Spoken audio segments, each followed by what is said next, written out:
Australia's deadly redback spider, known for its distinctive red stripe on its abdomen, is capable of hunting and killing creatures much larger than itself. And that is the inspiration behind the name of the Redback Infantry fighting vehicle. This 5th generation IFV was designed by Hanwha, and in 2023, the Australian Army announced that they would be purchasing 129 of these vehicles at a cost of somewhere between $5 billion and $7 billion. Let's take a look at these Redbacks and what they can do. I'm Pikos, and today we're talking tactics.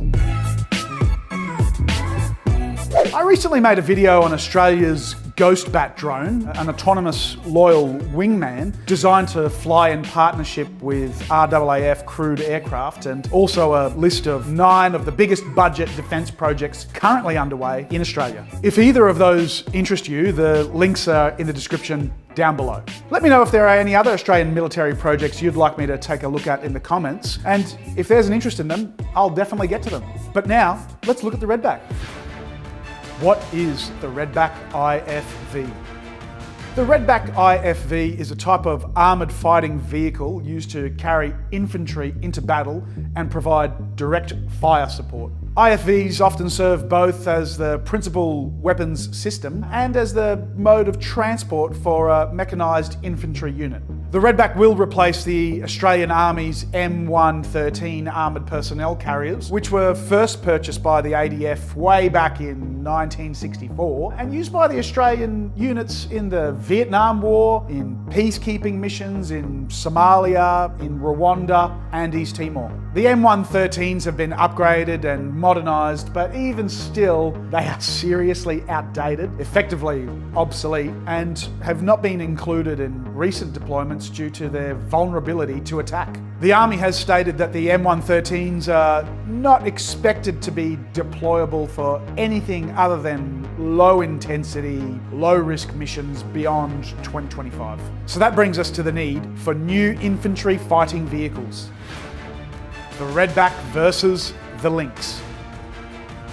Land 400 Phase 3 is the name of the project that will replace the M113s. The tender process to supply the new machines shortlisted 2 potential candidates. Hanwha's AS-21 Redback, which is a modified version of the South Korean K-21 infantry fighting vehicle, and Rheinmetall's Lynx KF-41, a German-designed machine.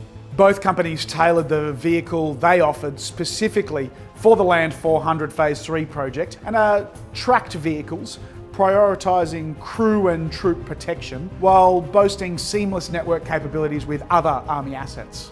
The Lynx shares common features with the Boxer combat reconnaissance vehicles, also built by Rheinmetall right here in Queensland and recently purchased by the ADF, and is armed with a 30mm gun system. The Redback features the MK-44's Bushmaster 2 30mm cannon with an option to be upgraded to the 40mm Super Shot for increased lethality. Each company delivered 3 prototype units to the Australian Army to undergo 2 years of risk mitigation trials, which they were extensively tested and evaluated. Ultimately, the Redback IFV was selected and 129 of the vehicles were ordered at a cost of approximately $7 billion.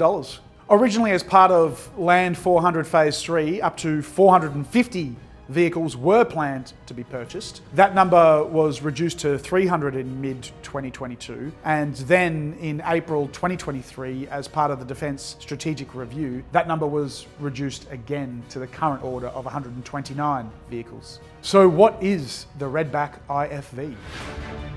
The specifications. The Redback is Hanwha's 5th generation infantry fighting vehicle. According to Hanwha, it's equipped with sensor technology, usually found on advanced jet fighters. Looking a bit closer, the Redback is 8.8 metres by 3.6 metres by 3.8 metres tall, weighing 42 tonnes, and it was powered by an MT-881 KA-500 diesel engine. It has a maximum range of 525 kilometres and a top speed of 65 kilometres per hour, carrying 8 passengers and a crew of 3. In terms of weapons, it includes a MK44S Bushmaster 2 30mm auto cannon fitted with a 2-round Rafael Spike LR2 anti-tank guided missile system, a remote weapons station, and a mounted Mag 58 7.62mm machine gun. The Redback is equipped with the Elbit Iron Fist Active Protection System, which senses incoming threats and deploys an explosive projectile interceptor towards it to deflect, destabilize, or destroy the threat. The vehicle also includes the Elbit Iron Vision System that provides the crew with a 360-degree view. According to Australian Defence, with its latest generation armour, cannon and missiles, they will provide the protection, mobility and firepower required to transport and protect soldiers in close combat, giving them the highest chance of achieving their mission and returning safely. Manufacturing and job creation. The Redback IFVs will be manufactured at Hanwha's purpose-built facility in Geelong, just outside Avalon Airport, again bolstering Australia's defence manufacturing industry. The Minister for Defence Industry, Pat Conroy, stated, "We are also committed to supporting Australian defence industry so we can make more of the critical defence equipment we need in this country rather than relying on overseas suppliers."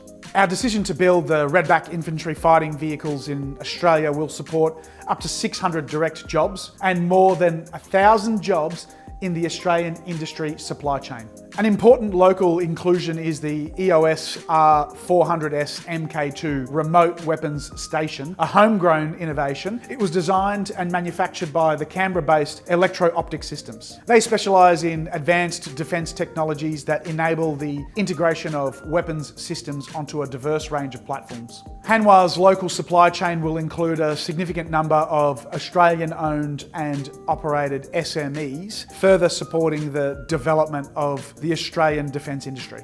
The first Redback is expected to be delivered in 2027, with the final vehicle delivered in 2028. While it is disappointing that the number of vehicles to be produced has dropped from 450 to 129, we still desperately need these. By all accounts I've seen, the M113s are not fit for purpose anymore, and countries around the world are no longer using them. The Redbacks are a massive upgrade, and the fact that they are being built in Australia is a massive win in my books. Australia is continuing to advance to the most modern military system in the world, and I think that's a fantastic thing because we do have a relatively small population, limited numbers of people that do want to join the Army, Air Force and Navy. We should be giving them the best possible equipment so we can maximise our force multipliers with our relatively small population. But what do you think? Does Australia need this type of military equipment? Should we have kept the full 400 vehicle order? Or do you think it's a waste of money and we should have bought something else? Let me know in the comments section down below. If you haven't already, check out my video on the Ghostbat drone, another incredible piece of military tech designed and built here in Australia as well, and I'd love if you could subscribe to the channel. Only 5% of viewers are actually subscribed, and I'd love to stretch that up to 10% so I can keep bringing you quality content. Thanks for watching. I'm Pikos, and we've been talking tactics.